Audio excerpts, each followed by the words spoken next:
আমরা উৎকর্ষে আরোহণ এই সংস্থার তরফ থেকে আমরা চলে এসেছি এই গ্রামে, শ্যামনগর, তাই তো? শ্যামনগরে এখানে যাদের দেখছেন, এক তো হচ্ছে এটা আদিবাসী এলাকা এবং খুবই দুস্থ অবস্থায় তারা আছেন, তারা স্বামী হারা। এখানে আমরা জানি যে যেভাবে বাঘ শিকারের হামেশাই যেভাবে হামলা হয় এবং সেখানে তারা কিন্তু তাদের আর্নিং মেম্বার যে প্রধান, যিনি সংসার চালান, তাদের হারিয়েছেন। এবং এই মুহূর্তে এদের অবস্থাটা কি এক এক করে একটু কথা বলবো। আর এদের লড়াই, এরাও কিন্তু বাঘিনী যাকে বলে, তাই না? তোমরা বলো যে তোমরা এখন কিভাবে সংসার চালাচ্ছ, তুমি কিভাবে সংসার চালাচ্ছ, বাড়িতে কতজন আছে? আমরা আমরা 3 জন। জঙ্গল না করলে খাওয়া হয় না, কাঁকড়া মাছ না ধরলে খাওয়া হয় না। এসো এসো। বনে গিয়ে কাঁকড়া মুচি ধরে করে খাওয়া হয়। তো বনে না গেলে তোমাদের অন্ন জুটবে না, এবং সেখানে এই যে বনে যাওয়াটা, জঙ্গলে যাওয়াটা না গেলে আমাদের খাওয়া জুটবে না, বাচ্চাদের আহার দিতে পারবো না, বনে জঙ্গলে না গেলে আহার দিতে পারবো না।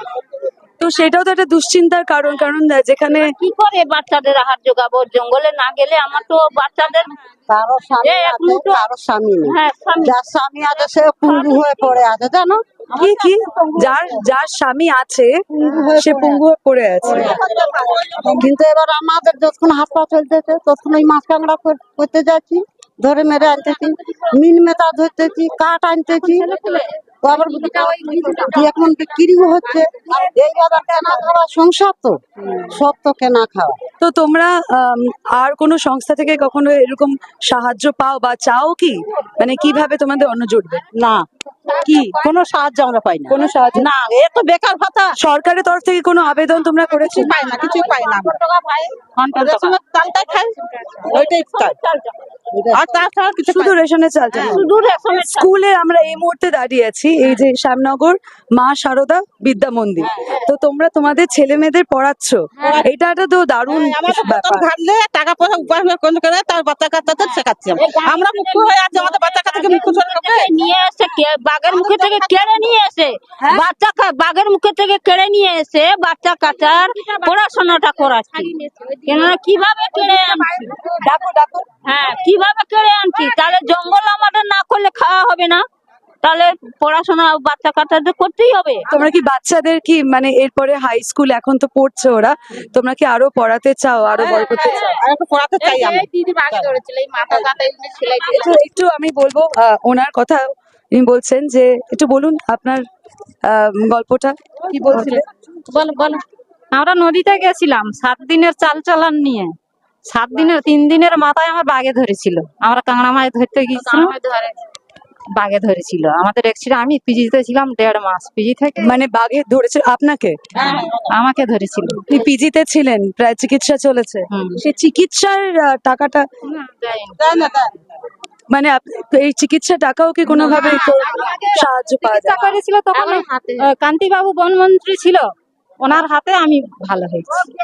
আমরা উৎকর্ষে আরোহণ, আমরা এখানে এসেছি আমাদের মতো করে, আমরা মানব সেবায় সমর্পণ, আমরা মানবিকতায় বিশ্বাস করি এবং আমরা সেইটাই ছোট্টভাবে চেষ্টা করছি এবং এই চেষ্টাটা আমরা মানে চালানোর চেষ্টা করব।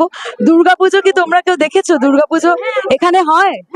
ছোটখাটো হয়, আমাদের গোত্র ভারী হয়, ওই দিকে হয়। আমরা দুর্গা পূজা করি, টুসু পুজো করি, কালী পুজো করি। আচ্ছা, এখানে দুর্গাপুজো হচ্ছে? টুসু পূজা হয়, স্কুলে হয় না? হ্যাঁ, এইখানে যদি করলে হবে, এখানে করলে। কলকাতায় গেছো? কলকাতার দুর্গাপুজো কখনো দেখেছো? অত দূরে যাই না আমরা, কোথায় পাবো? আরেক গরিব মানুষ। কলকাতায় যেতে গেলে খড়ি লাগবে তো। ইচ্ছা আছে কলকাতায় গিয়ে দুর্গাপুজো দেখার? আপনারা নিয়ে গেলে বলেছে যদি আমাদের নিয়ে যান যাবো। আমি যে তোমাদের নিয়ে যাই, আমার সাথে যাবে তো? আমরা নাচতে যাই তো, এই হ্যাঁ আদিবাসী নাচ গান। ও আচ্ছা, আদিবাসী নাচ। সেটা কোথায় কোথায় যাও? আমাদের এখানে গরিব কলকাতা ডাকলে যেহেতু মা যাই না, আমরা ক্লাব গেলে নাচতে যাই আদিবাসী। আমাদের পৌষ মাসে টুসু পুজো হয়, তখন নাচ গান হয় আমাদের আদিবাসীর মধ্যে। হ্যাঁ, হারিয়া হারিয়া মানে কি পচানি এইসব নাচ গান হয়। দারুণ দারুণ। হ্যাঁ, চলে আসে এখানেই তো হয়, আমাদের আদিবাসী অনুষ্ঠান এখানেই হয়। আচ্ছা, আর আমরা লাস্ট আমার তোমাদের কাছে প্রশ্ন যে তোমরা তোমরা তোমাদের দিক থেকে কি বলতে চাও, তোমরা কি ধরনের সাহায্য চাও, এবং সেটা আমাদের তরফ থেকে উৎকর্ষে আরোহণ। তো এই তো বাচ্চা কাচ্চার জন্য পাশে দাঁড়াচ্ছি, এরও সহযোগিতা করবে। হ্যাঁ, ধন্যবাদ দিদি। হ্যাঁ, আপনারা মা, আপনারা বাবা, এইটাই আপনারা বাবা মা যেরকম মেয়েদের যেরকম সাহায্য করেছে, তোমাদের মন খুশি যদি হয়, তোমাদের মন খুশির মতো কি আর দূর হবে না? কষ্ট কি আর দূর হবে না? আমরা তো সারা জীবন কি কষ্ট করে যাব? সারা জীবন কি কষ্ট করে যাব? কষ্ট কি দূর হবে না? আমরা কি একটু ভালো থাকতে পারি না? বা ভালো থাকার আমরা কি যোগ্য নই?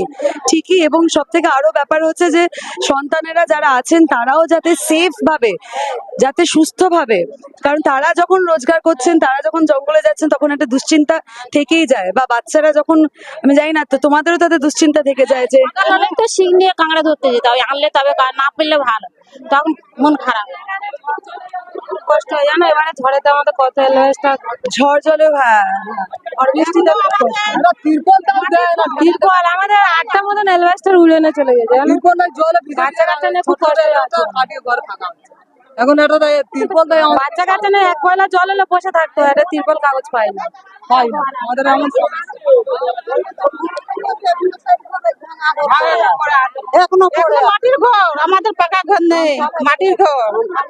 হ্যাঁ, আমাদের এইসব বাঘিনীদের সঙ্গে আজকে আমরা, এবং আমরা আমাদের মতো করে আমরা চেষ্টা চালিয়ে যাব।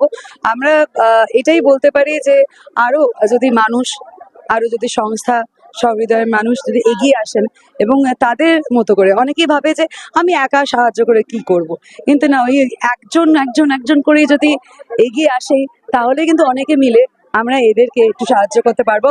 পরের প্রজন্ম যারা, বাচ্চারা যারা যারা এত কষ্টের মধ্যেও কিন্তু এই বাঘিনীরা, এই মায়েরা, এই নারীরা, তাদের বাড়িতে স্বামী নেই, তারা স্বামী হারা, এবং তারা কিন্তু যুদ্ধ করে যাচ্ছে, ছেলে মেয়েদের পড়াচ্ছে, সব থেকে বড় কথা। তার থেকেই আমাদের যুদ্ধ করতে হচ্ছে। স্বামী থাকাকালীন সেই চেষ্টা কিন্তু চালিয়ে যেতে হবে।